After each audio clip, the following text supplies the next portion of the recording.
There seems to be more people trying new things. You see restaurants going in, you see boutique type stores going in. Project after project, big and little, have been contributing to the growth and excitement in Amarillo. Now's the time to dust those plans off the shelf. If you've got a dream, don't put the dream on hold. Don't hold back. Don't wait for the world to come to you. You go to the world. It's just been what I like to call good old stick-to-your-rib growth. It's just been good, strong, steady, just keeps going up. Employment rate is wonderful, but our production rates are even better. It's a great climate for doing business. Amarillo has always been one of those economies that never gets too hot or too cold. It's steady growth, and that's what we like. Amarillo in just a few years won't be the same Amarillo it is today. So we have to be looking forward and planning for that, because if we wait, it'll be too late. It's a good time for small businesses in Amarillo. I just left a ribbon cutting for a small business that's just opened their fourth place of business. I would say the climate of our economy is very positive, that the confidence of our market area is generally very upbeat. We have a great medical center. Good location, area that's dedicated for medical facilities. And I think we can thank our forefathers for that. We can especially thank them for the example that they set, that if you want it bad enough, you could probably make it happen. The new veterinarian school here, that's a tremendous investment that Texas Tech is making in Amarillo in the Texas Panhandle. And we're very fortunate to have that support from these schools. What excites me is we've changed our focus to the future. Our schools are now preparing the future workforce. Our businesses are working together to attract industry. Our medical centers become world-class. So we are setting up for the future. At the end of the day, it's the people in Amarillo that are so welcoming, so friendly, so positive, good West Texas values. It's the people all day long. We welcome challenges, and I love that about our city. Bring it on. Good morning. Welcome to the State of the City Address for 2019. I'm Jared Miller. I'm the city manager for the city of Amarillo, and I just want to say a few quick words. I love seeing that video with the past, with 50 years ago, however long ago that was. It's neat to see how we were and how we are now. Anytime you do that, you have an idea, and you take that idea, and you follow it for a long time, and you get to where you're going. And it's a scalable thing. You can do that. You can apply that to one person. Say a young man might have an idea, wants to be a city manager, talks to some friends, goes to school, gets some mentors, eventually accomplishes that goal after decades of time going in the same direction. It's how cities grow. We can scale it up to a city scale.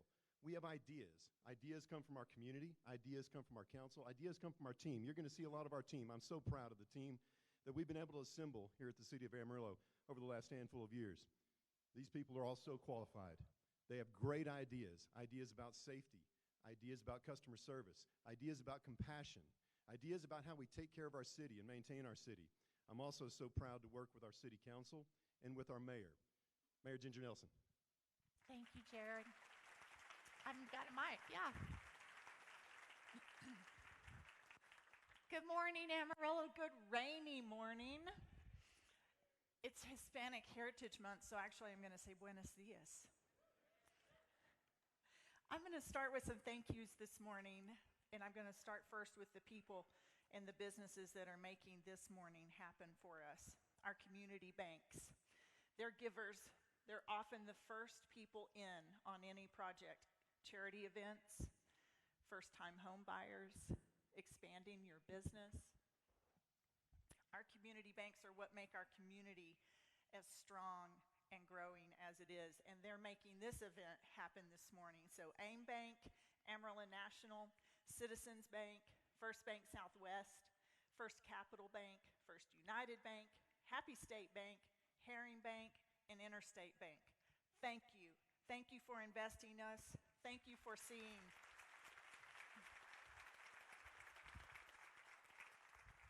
Thank you for seeing the value of what it means to be intentional about coming together to talk about the state of our city. I also want to thank, to me, the most important person in the room, and that is what I call our first citizen, Kevin Nelson. Thank you for all that you do to make our city stronger. And throughout the room is also our city council here this morning, Howard Smith, Frida Powell, Eddie Sauer, and Elaine Hayes. It's an amazing team of people that I serve with, and the state of our council is unique and unified. And so thank you, the four of you and your spouses. You give tremendously, and I want to acknowledge that this morning too. I know I saw Mayor Harpole in the room. There may be other former mayors and city council members here. Thank you for your service, and other elected representatives. We appreciate what you do to represent Amarillo, whether it's in Austin or in Washington, D.C., or wherever it is you're serving. We appreciate you. Apparently, I'm going to do battle with this microphone today, so y'all just bear with me. At your tables, we have some goodies sitting in front of you, and we'll get to those as we work throughout. But one that I want to call to your attention, you may want to move to the top of your pile, is a card called the Big Dreams card. And as we're working today and imagining about our city, you may have some ideas that you want to write down, that you want to share with us. And so that is your way of giving us the feedback about how you imagine our city and what your big dreams are for our city. This is the third State of the City address that I've had the privilege of giving, and I couldn't sleep last night. And the truth is, that's what happens the night before a State of the City. I can't sleep. But this is different than it was the first time I gave the State of the City. I'll just be really honest with you. The first time, I couldn't sleep because I was a nervous wreck. I'd never done that before. I didn't know if I could do it. Didn't know if I would do a good job, and I wanted so badly to do a good job and represent Amarillo well. But that's not why I couldn't sleep last night. I couldn't sleep last night because I'm so excited about where our city is, about the momentum that we have, and about how much we've accomplished in this last year. As I was making notes and trying to organize it, I thought about that song that Billy Joel wrote in the 80s, We Didn't Start the Fire, and how he just clicks off all those things, all the history. And I thought, that's sort of, how do you start to summarize a year's worth of work in your city and put it into 60 minutes? You really can't do that. But thankfully for you guys, I'm not going to have one of those Jerry Maguire moments. I pushed off the temptation to do that last night, and I didn't eat any bad pizza, and I'm not going to try to do a Billy Joel performance with the Amarillo State of the City. So y'all can all breathe a sigh of relief on that. I'm sure my favorite citizen is relieved over there too. But I am going to, if you'll bear with me, go through a list. Just a list of highlights, and it's just touch points. Some of the things I'm most proud of this year. We launched a neighborhood plan in the San Jacinto neighborhood. We partnered with a group of local citizens working to revitalize our old St. Anthony's Hospital, to revitalize the North Heights neighborhood and bring jobs to that neighborhood. They're doing it with a new commercial laundry, and we were proud to partner with them. We lit up Polk Street with a permanent string of lights in the restaurant district. We cut the ribbon to Hodgetown, and we had a fabulous opening day, a great first pitch. We had a season long full of family memories and good times with friends. And who would have dreamed that at the top of the ninth inning, we would hit a grand slam to win the Texas League Championship? That was pretty awesome.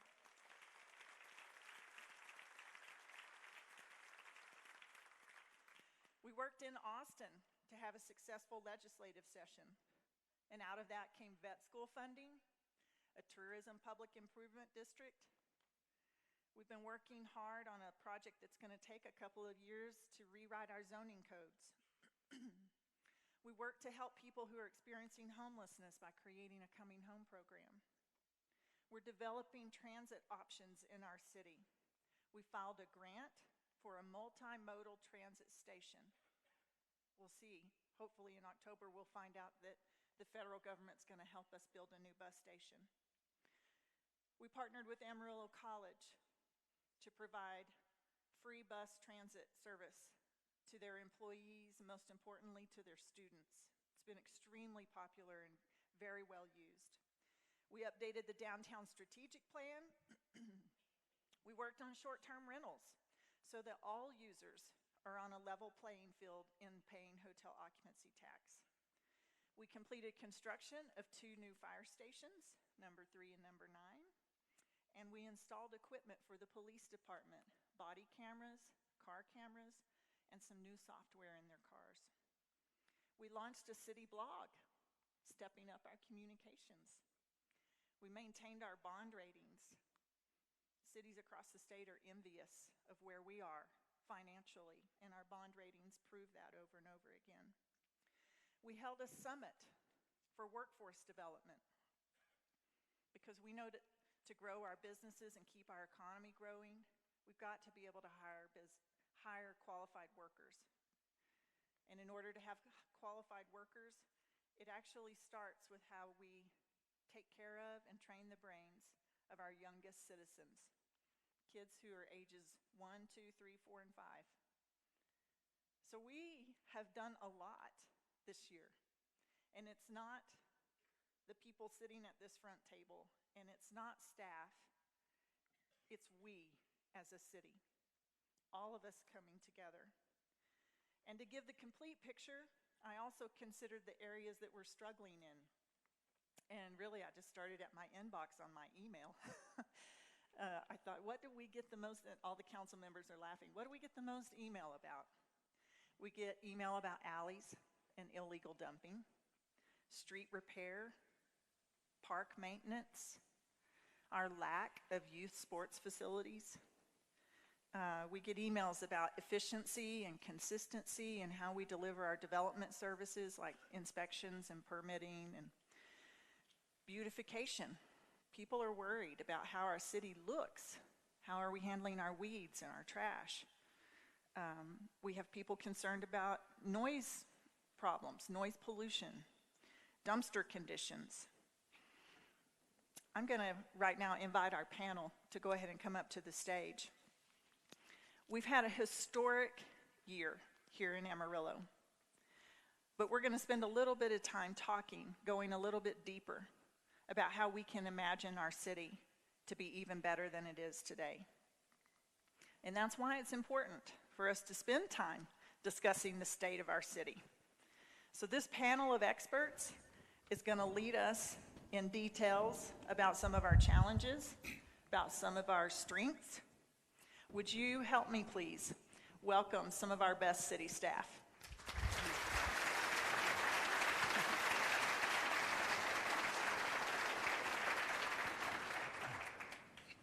Thank you all for joining us this morning.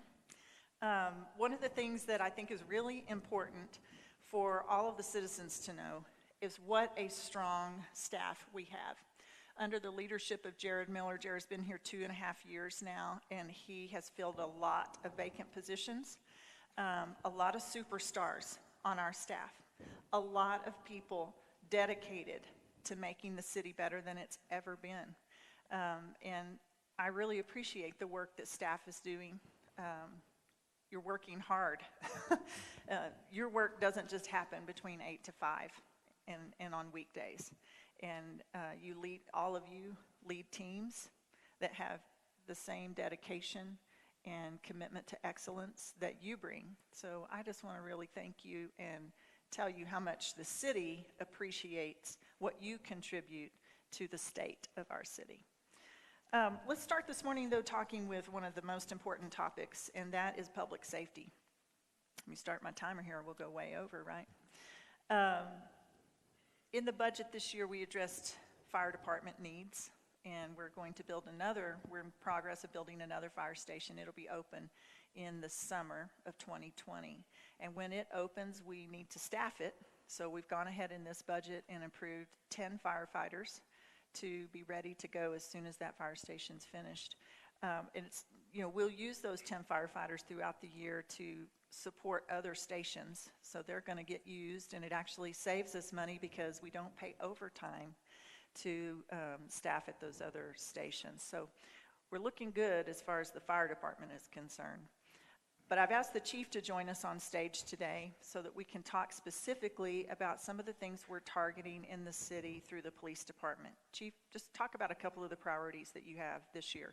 Well, Mayor, one of the priorities that we have with any police department is to get our crime down.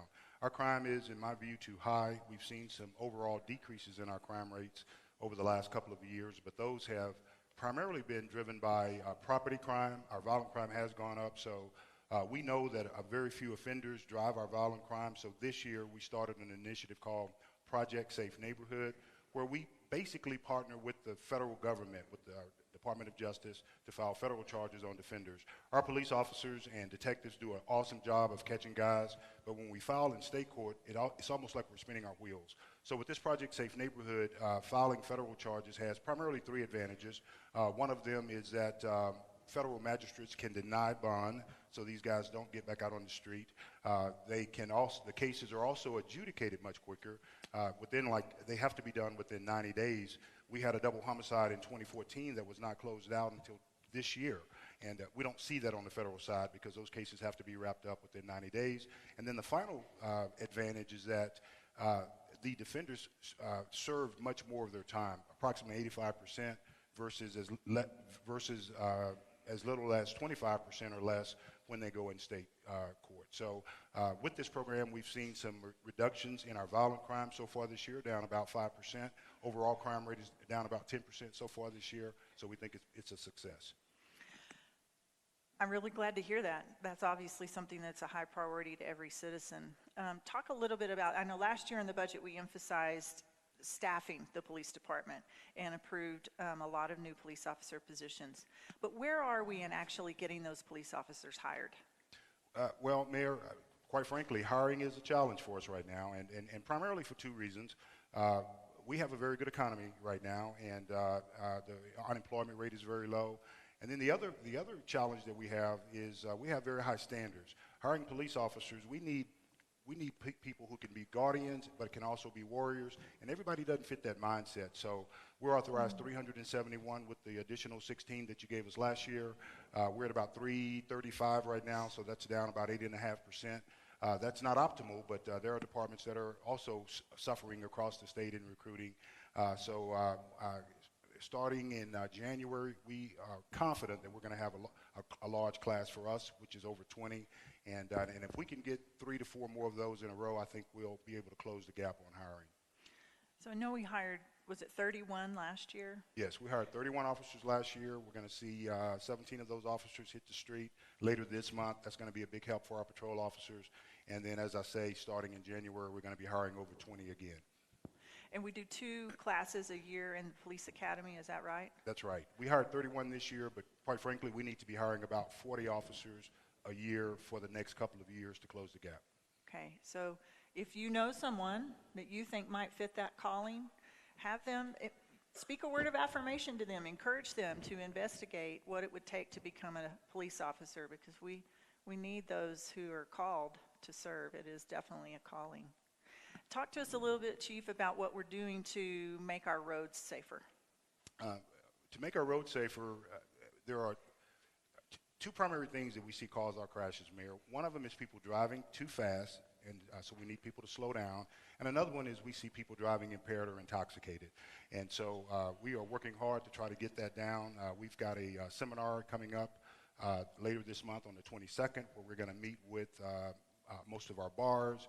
We've got some of our convenience stores that we have problems with selling alcohol to minors to try to drive that down. We monitor our overdoses here in the city. We get data from AMS, our EMS provider, and we consistently see that alcohol is the primary reason why people are having to go to the hospital because of alcohol intoxication or alcohol poisoning. So what I hear in that answer is it's us. We're the answer to solving our traffic accident problems. Slow down and stop drinking and driving. Slow down, stop drinking and driving. The more traffic accidents we have, inevitably the more fatalities we have. Just yesterday, a commissioner from TxDOT, the statewide commission, was here in Amarillo, and she was talking about it's been years in the state of Texas since we've had a day, just one day, that we didn't have a traffic death on the roads of Texas. And so TxDOT is pushing this program called In the Streak, because our streak is that every day we have someone die in a traffic accident. And, you know, it really is on us. Wear your seatbelt, slow down, and don't drive under the influence. Make a plan. You know, we have Uber in our city, so there's lots of ways that we can contribute to that, but it really is on us, and I want us to hear that message today, because you and your team are doing everything you can do to keep us safe. We have to join you in that effort, and we have to make good decisions as a city. Mayor, we had 12 homicides last year, but we had 24 people who died in traffic crashes. We consistently see that number where it's twice as many are dying on our roadways versus someone feloniously taking their life. Wow, we can do better on that. We can do better on that, and we need to. I know that the department is working hard to connect into the community and to build relationship into the community. Talk about a few of the things that you're doing in that area, Chief. Well, we're expanding our neighborhood police officer program. That was part of the additional officers that you gave us. We now have officers downtown. We've got some other neighborhoods where we plan to put officers as we hire. We have expanded our CIT program, our Crisis Intervention Team program, which deals with mental health. Our community outreach program, we started that this year. We are partnering with our behavioral health authority. We've got civilian mental health specialists riding with our police officers out there. So those are some of the things that we're doing, and we try to do as much community engagement as possible. Even though it was raining Tuesday night, we still had a very good turnout at some of our locations for National Night Out. And if anyone wants us to come out for any kind of an event, we can't make everything, but give us a call at 378-4257, or they can call my office at 378-3055. Yeah, we would encourage you to do that. Let's make an effort to get the police department out in our neighborhoods and connected. Chief, thank you. You're doing an excellent job. We appreciate your leadership in our community, and we definitely appreciate the sacrifices that your team makes as they go out day and night, 24/7, to keep our city safe. Thank you, ma'am. Thank you.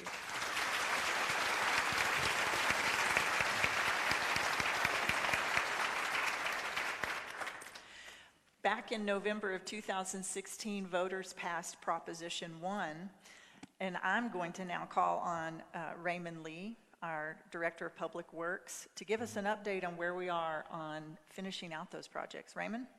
We've done a tremendous job actually putting those funds in our roadways to improve our infrastructure throughout the city.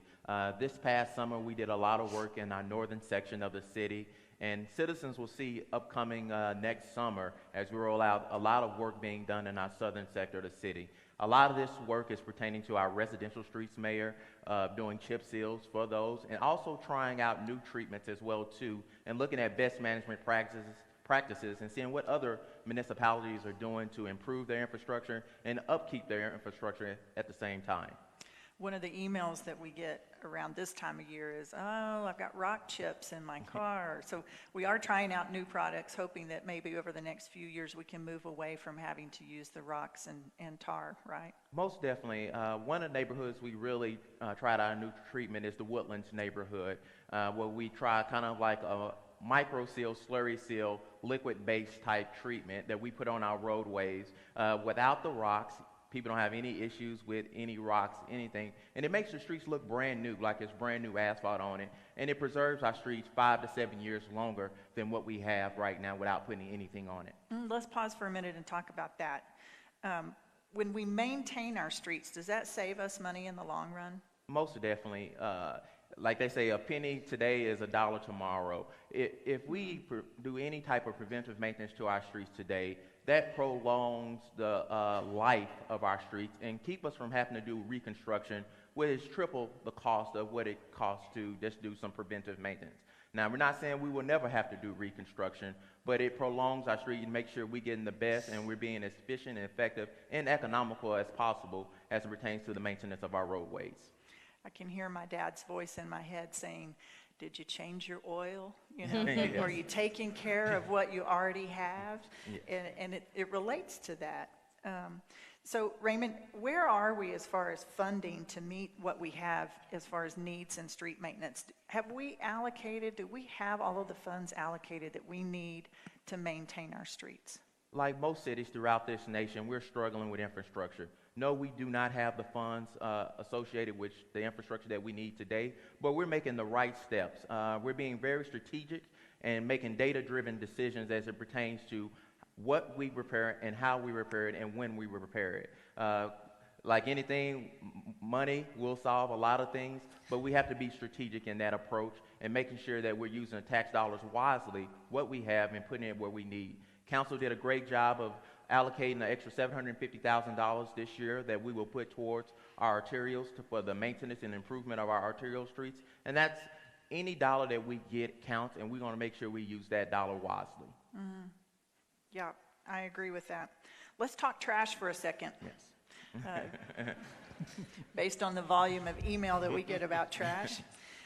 2 years ago, we started a new program, a curbside pickup program. Yes. Talk about what impact that program is having. That program has had a tremendous impact on quality of life throughout this city. As a lot of people know, and Mayor, you are well aware of, we had a lot of individuals that's illegal dumping, just putting things in the alleyways. When we first started our curbside program, we started out with about 20 calls a week. We're roughly now around 500 calls a week for people who are using that program, which has been a tremendous benefit not only to the community but to the staff as well too, and keeping them in safe areas to picking up those bulky items as well. Wow, 500 calls a week and still growing. I think the trend is still going up. It's still going up. We're seeing tremendous success. This is the best management practice that a lot of cities are using regarding the big and bulky pickup. And I'd just like to thank the citizens who are using the program and faithfully using that program to the benefits of their community and their neighborhoods. Agreed. I would thank you guys for getting on board. That you're the reason why that program is having the impact that it's having. Now, Raymond, do most cities charge for that curbside pickup? Yes, most cities do charge for the program that we run today, but this is a service that we felt we could provide at this time within our current solid waste fee that has been beneficial to the community and also beneficial to the department and our ability to be able to reallocate resources to help out in some of the other issues that we have throughout the department with big and bulky items that are still in the alleyways as well. Mm-hmm. Well, good job on that. I think the program is having an impact. Has it completely eliminated our alley dumping problem? No, it has not completely eliminated our alley dumping problem. No city throughout this nation has been able to eliminate illegal dumping altogether, but we want to make efforts to not eliminate, but extremely reduce the amount of illegal dumping that we're seeing throughout our alleyways. And we're seeing a lot of partnerships with neighborhoods in doing that as well, too. Talk just a little bit about that. We just came off of the National Cleanup Day. It was a huge success in our city. Talk about how the city supports people if they're wanting to do a private cleanup or a neighborhood cleanup. Okay. This was the second time the city helped sponsor and work with organizations that were working on National Cleanup Day. This has been a great initiative throughout this community. Not on National Cleanup Day, but we have tremendous communities like Barrio, North Heights who have come to us outside of National Cleanup Day to try to clean up their communities. It's a great public-private partnership that we have with our communities, and we ask anybody, any neighborhood association, any nonprofit, if they want our assistance in any type of cleanup initiative, give us a call at 378-6813, and we'll work with you with providing you resources, making sure that you're picking up things in a safe manner, and making sure that we're picking it up in a timely manner as well, too, once those cleanup initiatives have finished. And by resources, I mean, that means sometimes the city has access to gloves for your volunteers, vests, trash bags. We can bring a big roll-off so people can load things easily and not have to make many trips to the landfill. Exactly. We really do want to partner, and you guys are getting better and better at that. I'm hearing from citizens who are using those services. So I also want to call out, because we have some students in the room today. I'm very appreciative with the partnerships that we have with our school districts and our school administration. And those students had an impact in the cleanup that we had 2 Saturdays ago.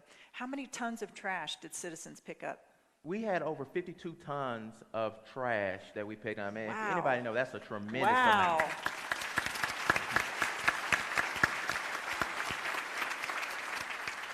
And many of those people working in the community were our students. They're already owning our city, and they're owning their responsibility for making it better. So I'm proud of you, proud of the efforts that you made, and I'm proud that you got out this morning. Of course, you're getting to skip school. There's one thing. Oh, I know. I have teenagers at home. I know about this. Raymond, you're leading a great team, and you guys have some heavy burdens. Streets and roads, keeping us clean. It's a challenge, and it's a day in and day out thing. It's sort of like the chief. It's a 24/7 operation. So thank you for the work that you're doing. I think you're doing a fabulous job in our city. Thank you.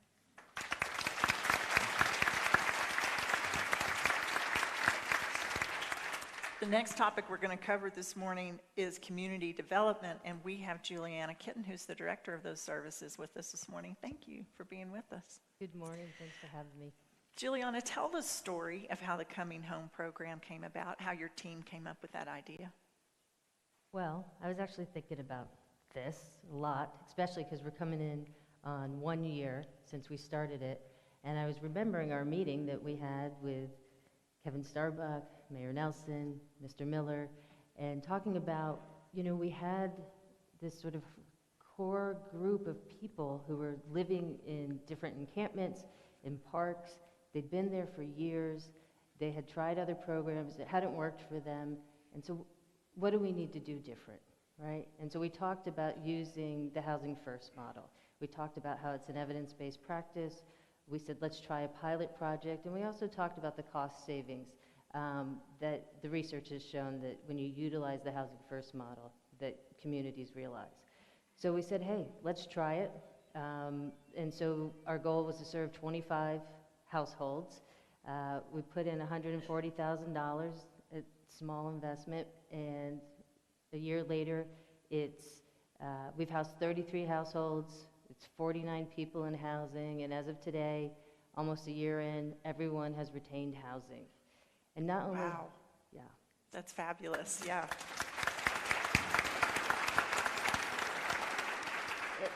And it's not me, it's our community. We get so much support from different organizations. It's my staff, the Housing Authority, the social workers. But those 33 households represent 135 years and 6 months of homelessness that's ended because of this program. So it's a permanent solution. And it's messy, We've had to move a few people, but that's part of the model, is we don't give up. We keep providing those services. We're not going to discharge them. We're going to keep supporting and say, okay, what needs to be different this time? And I've heard you talk about a couple of very ambitious goals that you've set with regard to homelessness, and it's going to take that kind of perseverance. But tell the city about those goals. Sure. So our COC, that's our Continuum of Care Board, we did a strategic plan this year, and our vision statement is we will end homelessness in Amarillo. That is the plan, that is the goal, and we're making progress on it. We're focusing in first on our chronic homeless number, because when we met in August and talked about the chronically homeless, it was actually quite prescient, because our point-in-time count in January showed us here in Amarillo we have a 34% chronic homeless rate. National average is 24. Places like Lubbock, Dallas, Waco is more like 13, 10, 12%. So we know that this is a really significant issue.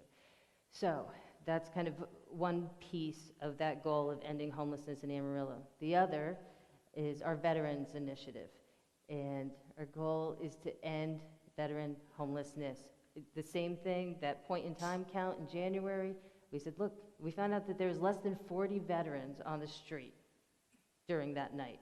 We said, let's get together, and it's 7 different organizations. We meet every single Wednesday, the Sims Building, 2 p.m., and we talk about, because we know these veterans by their name, and we say, what's the next step for this person? How's this person doing? And after they get housed, we review that too. How are they doing? What do they need? And so we had our meeting yesterday, and we're down to 9. We've had housed a total, since we started, of 37, and this was in March. And to declare functional zero, it's a kind of a bureaucratic thing between HUD and the VA. If you want more information, I'll talk to you about it afterwards. But To declare functional zero, we have one more veteran to house, and then we sustain that for 3 months. So we're going to do it, and I got to tell you, those people that come to that meeting, they are so jazzed up about it. They love our folks. They love this initiative. Yeah, we're You're going to getting make it it done. happen. It's a big goal, but you're going to persevere and get it done.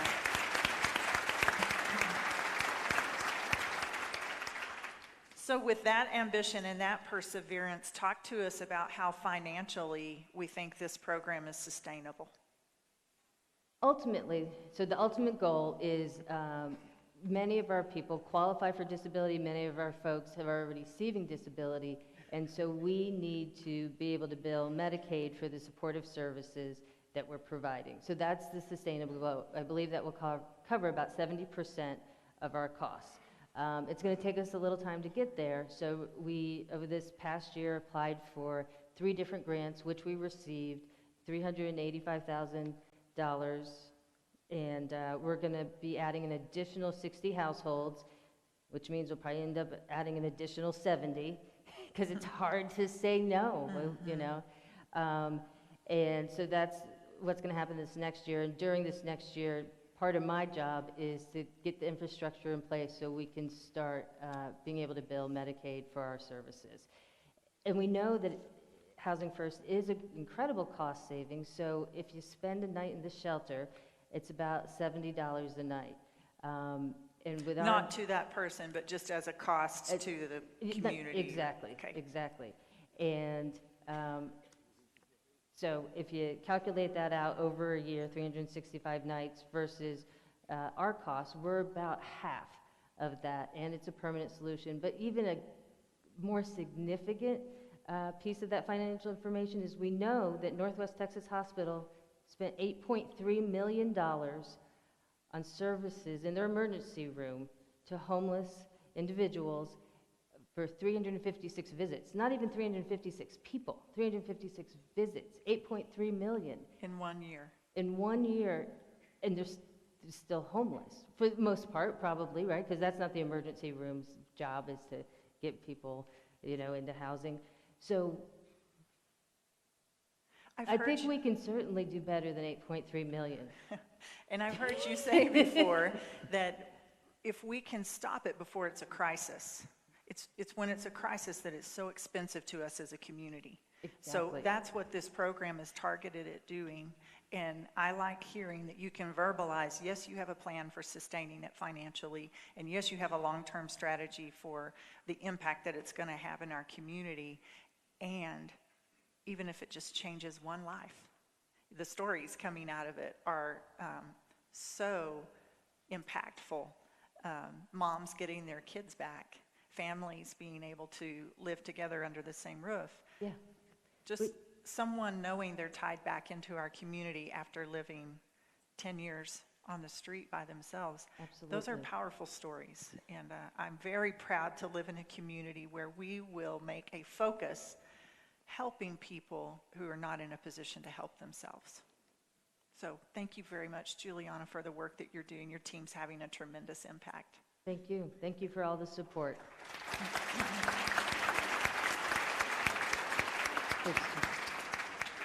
Well, an old topic that's getting a new emphasis in our city is the Civic Center, and what some people hope soon will be our new convention center. And here to talk with us on that topic this morning is Assistant City Manager Kevin Starbuck. Kevin, thank you for being here. You've been giving public presentations for the last month. Now I have a challenge for you. Take that 20-minute presentation and give it in 60 seconds. Go. All right. Well, the fact is that the Civic Center was built or was funded in 1964, was built in 1968, has served our community incredibly well for the last 51 years. The challenge is that we have a lot of needs. The facility has not aged well in the last several years. The market has passed us by on what expectations are from promoters and event hosts, and it's our opportunity to address those needs. Everything from in our Coliseum, the seating capacity, but even more importantly, the steel height in that room, 38 foot 9 inches where the industry standard is 60 foot. Our back of house, performers having to share the locker room with our hockey team, which we love, our Amarillo Bulls and our Amarillo Venom. They made the playoffs and were runners-up this year. Exactly. Yeah. But that's a very challenging environment for us to maintain and to be able to offer those amenities. As we move to the convention center side, we're undersized. We don't have contiguous space. We don't have a common area for people to gather and to have that opportunity to visit with people as they are at a convention or a trade show. I hear you even call it pre-function space on a lot of the materials, and it would be essentially what we have now is concrete hallways, but they don't have Exactly. chairs, they don't have a place to sit down and make a phone call or visit with someone if you're not actually in your event. Absolutely. We don't have kitchens. We effectively, if we can't do it on a hot dog roller or day-glow cheese in a crock pot, it's probably going to be prepared somewhere off-site and brought to the Civic Center. So with all of these needs in the facility, our plan is to lay out a plan, a proposal on how we address those needs. Everything from a new 10,100 seat state-of-the-art arena to serve our sports teams, to provide us a world-class event venue for us to host concerts and commencements, to remodeling of the entirety of the Civic Center complex itself, the Civic Center building, to creation of a new 75,000 square foot single span convention center space so that we can host larger shows. It gives us the opportunity to grow. We've seen great partners like the WRCA World Championship Rodeo that is hosted here in our facility. It equates to $6 million a year in economic reinvestment back in our community, direct spending here in our community. And they have grown to the point where they're busting at the seams. We no longer can fully support the activities that they have, and we've really created a cap to where they can't host additional rodeos around the country to promote their foundation and what they do to give back to the working ranch cowboys. And from that, it's now created a path where they have to look at, are there other alternatives? With this plan, we address that. We create a space that will allow them to continue to grow and to hopefully stay here for the next 25 years. Now, I think I heard you mention a new arena. How many seats in that arena? The maximum seating would be 10,100. The end stage Did you capacity. just pick that number out of the air, or did you study it? We have studied that. It is not. It's not staff who's come up with that number. It's not our committee that's come up with that number. It's industry experts. It's visiting with promoters about what is our need, what would be the right size for Amarillo, Texas, in our market. Okay. And that's where they have focused that if we build an arena in that 8,000 to 10,000 seat range, we are hitting the sweet spot. We are hitting the point where that is a very functional facility that will draw top name acts to come and perform here in Amarillo, Texas. And what about high school graduations? Are we going to have to lottery those tickets anymore? That would be the hope, is that we move away from that. No longer do you have to pick between your favorite aunt or uncle to come to commencement for high school or college. Okay. It will provide us that opportunity for us to fully support families coming and enjoying those cherished moments. Good. Well, Kevin has a full presentation on this. It's very informative, and if you have a community group that you would like for the city to come and give a presentation on this so that your group can get informed about the facts, we would welcome you contacting Kevin. He would be happy to come and give a talk. At your tables, you do have a handout, a brochure that gives you facts about the proposal, the beginning proposal. We want your feedback. You can visit the website, conversationciviccenter.com, and give us your feedback about this proposal. Absolutely. It's not going final yet. The Citizens Committee is going to bring it to the council sometime in January. So you've got time to study it and time to give us your feedback. Absolutely. Kevin, this is a tremendous project. It's huge. The number of moving parts to it is daunting. It is. But if you haven't noticed, there's a theme happening here. We have set big goals, we're accomplishing big goals, and this is definitely a big goal. So thank you for being willing to lead this team. You're doing a great job. Thank you.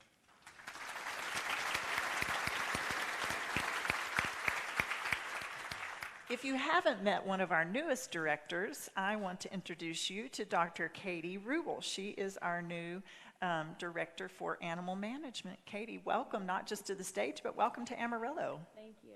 Yeah. So you've been here 3 months. Yes. Talk to us about what you've been doing in the department for the last 3 months. Sure. So I've come a long way from Metro Detroit. There's a really big opportunity here to save animals for a variety of reasons. And basically for the last 3 months that I've been here, I've been looking at operations as a whole, from the top down, looking at solutions for how we can rescue more animals and have positive outcomes for those animals. Looking at team building.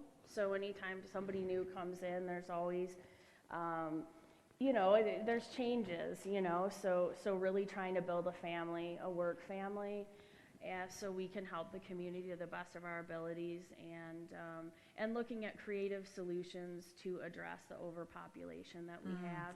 Let's park for a minute, Doctor, on that. Would you say that is our primary issue in animal management, overpopulation? Yes. So for a city of this size, we have a very large number of animals coming into the shelter. We do, it's sort of a, the issue is we have, most of the animals coming in are owner surrenders or strays. Many of them are strays. And our reclaim rate is about 12 in 100 of those animals that people actually come back. And so, sadly, there's lots of them coming in, but we're actively working on pushing adoptions and live outcomes, and we have a great team working on that and a good Facebook page. We're actually going to hire some new employees to support that, is that correct? Correct. So, because the number of animals that we have coming in and versus the number of people adopting, we certainly do work with rescue and transport to the best of our abilities, but we really need to do large-scale transport. So our shelter has about 350 animals in it every day, dogs and cats mostly. So my goal is really to put in place a large-scale transport program where many cities in the Northeast and the Midwest actually don't have enough animals in their shelters for a variety of reasons. So the goal is really to organize and work with those folks so that we can move all these animals out, because the dogs and cats that we have are very social. They've been owned. You know, there's different challenges why people may not come and reclaim them. The first thing that could really help is if everybody that has dogs and cats or other animals would microchip them. Oh, I love that you're telling citizens what we can do to help with overpopulation. So microchip, how expensive is it to microchip? We microchip for $10, and the microchips are $9.99. So it basically makes your pet like a furry grocery. You can scan them, and then we can find out who you are, where you live, your phone number, and do they need an appointment? They can just show up at the animal shelter. They don't even need an appointment, but we'll call and say, hey, we have your pet. As far as reclaiming, say a stray comes in, we have a program. It's $50 or maybe it's $55, where we will spay and neuter the pet, vaccinate the pet, microchip the pet, and give it back to the person, and we can often work with them on like citations or things they may have gotten for the animal being at large. Those are two ways that a citizen can get involved and start attacking this overpopulation problem. Microchip, spay and neuter. Spaying and neutering. And we're doing both of those things at the animal shelter. Yeah, none of our animals for adoption leave without being spayed or neutered. So we are attacking that problem. Correct.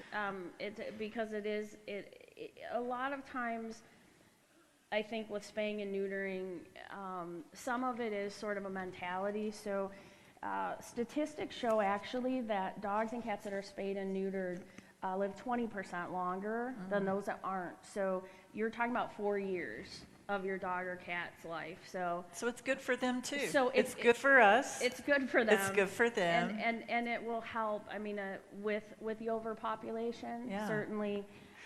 Well, I definitely think a change in leadership can be invigorating. Change can be invigorating.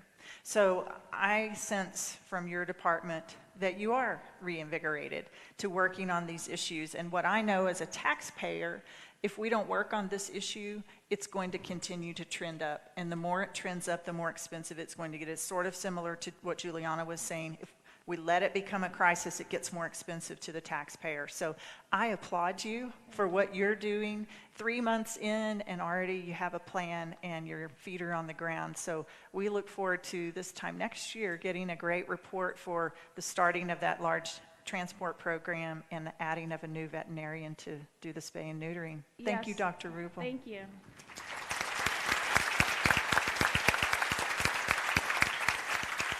We talked with Kevin about a possible investment in our Civic Center, but I want to invite our Director of Finance, Laura Stores, right now to talk about some of the investments that we have made in customer service this year. Laura, talk to us a little bit about the changes we've had in utility billing. All right, as most of you are probably aware, we did make a change to our utility billing software this year. So it did not go through without a few bumps, and we appreciate everyone's patience working with us on that, but we are very excited that we are now on a very good, stable billing system, and we're very pleased that now that we're kind of past that, everything's stable, we are pivoting and really putting our focus towards customer service. We are creating a team environment of problem solvers in the utility billing department. That group wants to help you all being water customers. We're here to help you work through your individual questions, problems, changes that need to be made. So we are really ramping up our efforts related to customer service, and we're excited about those changes coming forward. And I've seen the plan, and it is specific, and I appreciate the ownership that your team brought in creating it. You know, one of the things I learned from that software transition, it's been a very long time since we had updated our software. And the longer we waited, the more challenging it was to make the transition. It's sort of like streets and roads. You know, if you don't maintain it a little bit every year or in shorter segments of time, it can actually cost you more in the long run. And I think we experienced that in trying to make this software change after we had not maintained it the way we really probably should have. Absolutely. You agree? Yeah. Yeah. Well, talk about another investment in utility billing that we have coming soon. So with the recent approval of the 1920 budget, Council has authorized us to do a very large-scale project that will affect the entire community, and that is putting in automated meters, water meters, throughout the entire community to all of our water customers. So what that means to a water customer is now we will have a meter that will be sending out a digital signal that will be tracking usage on a daily basis, an hourly basis, a weekly basis, just as often as a customer may want that information. We can be a lot more proactive with this kind of information coming in. So our department with utility billing, we send meter readers out once a month to take a physical reading off of meters. Now those meters will be sending out signals, so if there is any indication that maybe usage has spiked, we can notify customers, or customers actually can set up an app or go to a website to get notifications themselves of a change in their normal watering patterns. So the chief can be sitting at his desk at the department and he can know if his hot water heater is Absolutely. flooding his basement. Absolutely, before he even goes home that day. Yes, yes, he can get some indications. He can run right over there. He can give us a call. We can meet him there and see what we can do to help address the issue. And talk to us a little bit about the digital network that this new water meter system is going to create in our city. So what that will do is we will put infrastructure in throughout the city. We will have towers that will be able to collect data in as these meters are transmitting that information out across the city.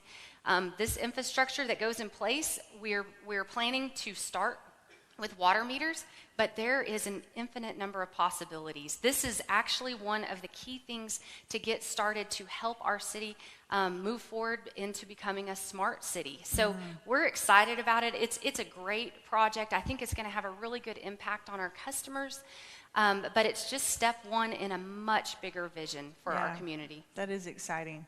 That is exciting. Another place where we're developing vision is Parks and Rec. And so I want to talk for just a minute with Michael Kashuba, who's also new to our city staff team. I found out recently that Michael and his wife have 5 kids. So basically, it's Parks and Rec at work, it's Parks and Rec at home, right, Michael? Absolutely. Yeah, wow, 5 kids. talk to us a little bit. One of the first challenges that you faced as a director here in Amarillo was the Thompson Park Pool. Just give us an update on where we are with Thompson Park Pool. Absolutely. So in December of last year, we had to make a decision to close the facility after 87 years of service to our community. That facility was built in 1931 and has really been a staple for this community. And so since that time, we've been engaging council and concerned citizens about replacement options. In June, we did a public survey where we asked the community for feedback.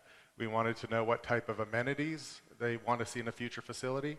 We asked about style in terms of, do we want something to replace similar to what Thompson looks like now, similar to Canyon Aqua Park, and we also asked questions about admission prices.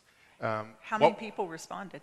We had over 1,400 people respond, That's a good and response. what we were able to determine was the most preferred amenity is going to be lazy river and dynamic play. The least preferred, people don't want to lap swim anymore, so they'd rather float in a tube than do lap swimming.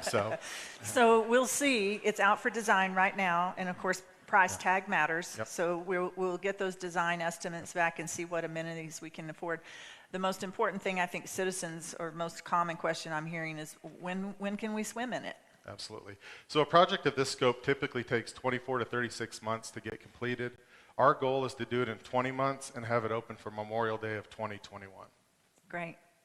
So we'll be patient on that. And in the meantime, while we're waiting, you're not twiddling your thumbs. You started with figuring out what it is in your job you have to manage. You did a park asset study. And the takeaway from that was that our park assets are what? Aging. Aging. We obviously, Thompson Pool is a great example of our aging infrastructure. But one of the things we wanted to establish as a department was a good foundation. And so what we did was our asset management plan, where we went park by park, looked at every single thing we own, what condition was it in, how much would it cost to replace, and out of that we're going to be able to strategically plan for the future. So we'll know when to repair things, when to replace things, and possibly when to remove things. So do you think that will help us avoid a surprise of the magnitude of Thompson Park? Absolutely. What this study does is it really looks at every single thing that we own, and so we can project out when those assets need to be replaced, when they need to be facing preventative maintenance, so that we can prolong those assets and be really good stewards of the city's resources. Great. Now that you have that asset management study complete, you're going to take that data and roll into asking citizens for their opinions about what priorities they want for parks. Talk a little bit about that process. Correct. So now that we've almost completed our asset management plan, we're going to be moving into a parks master plan. And the goal is to create a vision for the future, looking at what the community wants and needs, and then combining that with the asset management plan to make strategic decisions to prioritize what amenities do we put where. And so we're going to be doing a lot of public engagement in the next few months. We're going to be announcing it through social media, the media outlets, online. We're going to do paper surveys. We're going to do public meetings. We really want to hear from the community, because we know that it's not just our parks, it's the community's parks. And so we really want to hear from the community. As a department, our goal is to have 20,000 people respond. I think that's ambitious, but we really want to hear from the community and the direction for the future.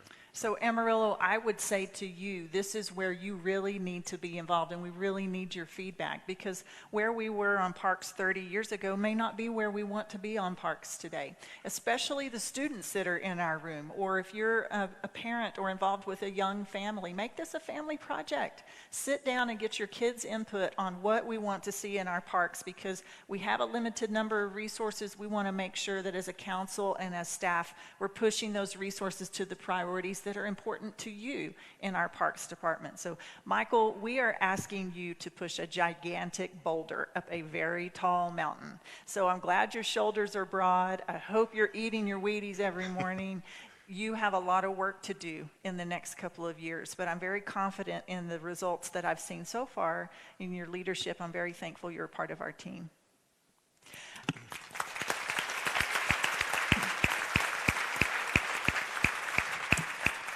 We're almost finished here this morning, and I want to wrap up by going back to Laura Storrs and just talk for a minute about the economy, because the state of our city is very dependent on the state of our economy. Highlights, Laura, touch on the sales tax. How's our sales tax doing? Our sales tax has been very strong this last year.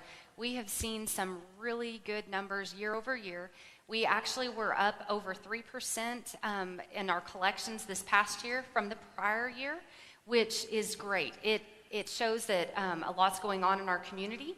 We actually saw sales tax increase since the opening of the ballpark downtown.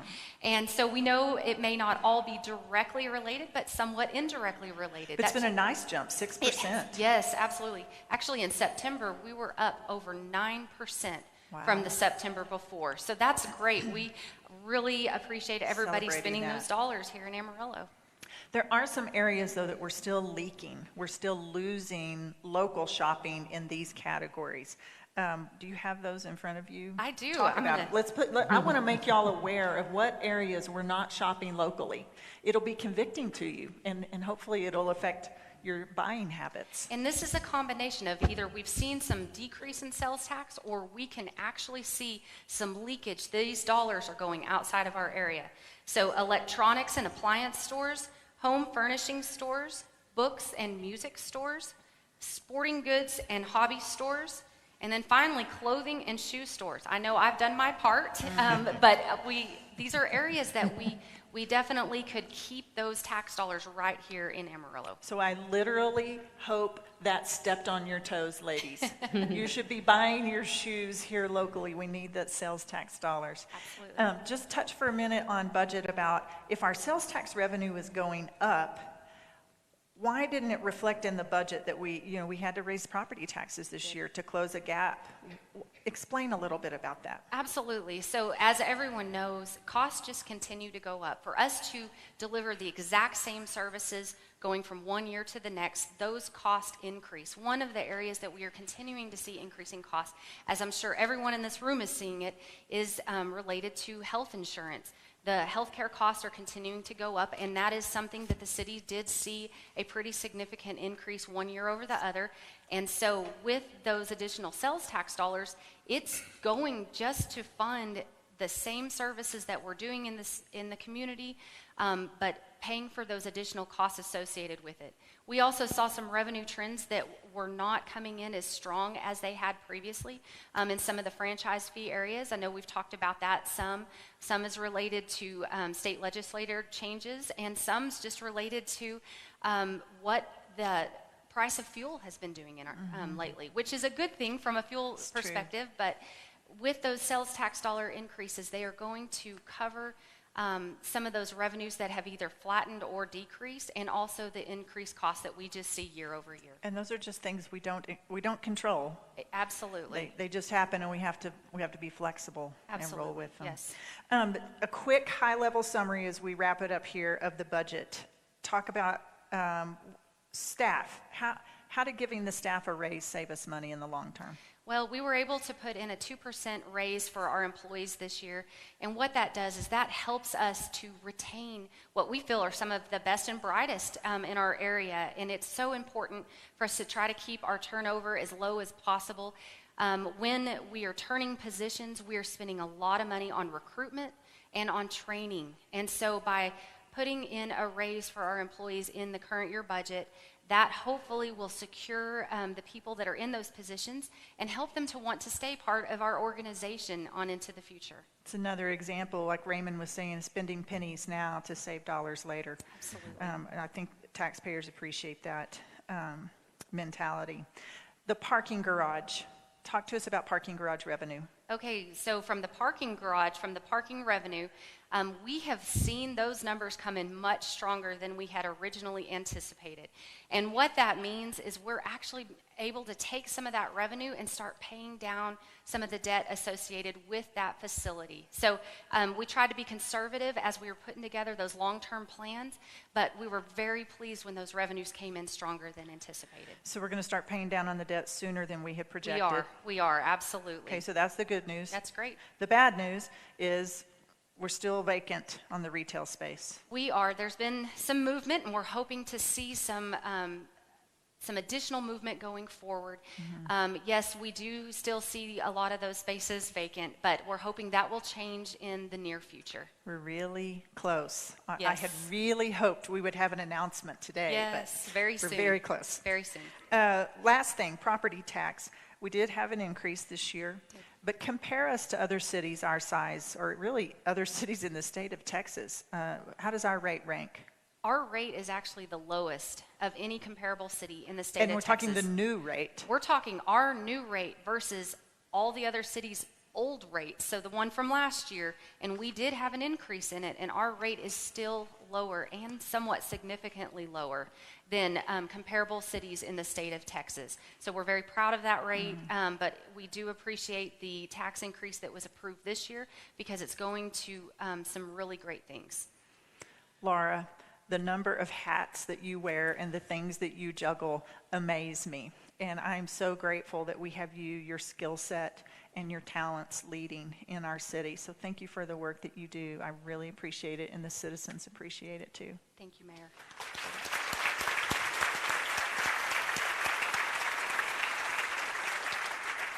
So we tried to pack as much as we could into that conversation so that you, Amarillo, would know what is the state of our city.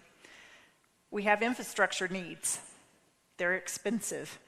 Streets, parks and rec, the Civic Center. We've had 50 years of this asset. Will we decide to invest in the next 50 years? We've invested in improving our communication. We still have work to do in our city, Amarillo. But here's an overall summary of where I think we are. We are winning at setting goals and executing them.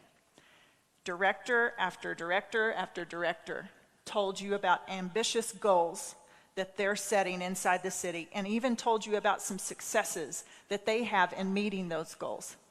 We are in a time of setting big goals and achieving and executing those goals to success. Some of the things we need to do feel daunting. Think about a year ago, we were staring at some daunting challenges. People told us that we could not get funding for a vet school. People told us that we couldn't build a ballpark. Not in that time frame, not on that budget, not one that we could be proud of and win a championship in. I'm really, really glad that we didn't listen to what people said we could do. We get to decide what kind of city we want to live in. This is our city. We set the goals. We imagine what we want it to be. In 10 years, in 20 years, in 50 years. What do we want our city to look like, Amarillo? I want to challenge us today to think big. Let's think like history's biggest thinkers. Let's imagine like Orville and Wilbur Wright could imagine. Let's dream like Martin Luther King Jr. could dream. Let's create like John, Paul, George, and Ringo. There's no reason, there's no limit. It doesn't cost us anything to imagine what we want our city to be. You know what I think our biggest hurdle is? Our own fears and our own doubts. What could we accomplish in our city, Amarillo, if we could fight the temptation to be comfortable?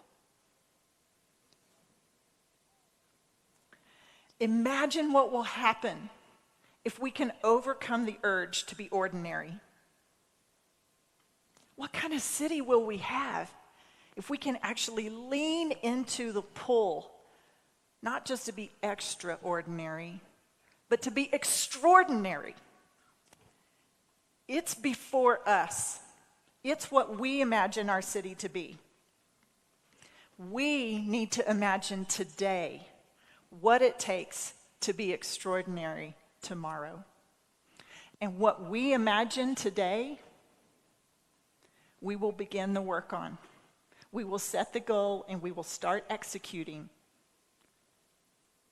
and then we'll watch our children finish and our grandchildren enjoy it. That is the kind of city I want us to live in, and that is what we need to be imagining. I'm asking you today, Amarillo, to reach out and dream big. Our only limit is how we ourselves imagine our city.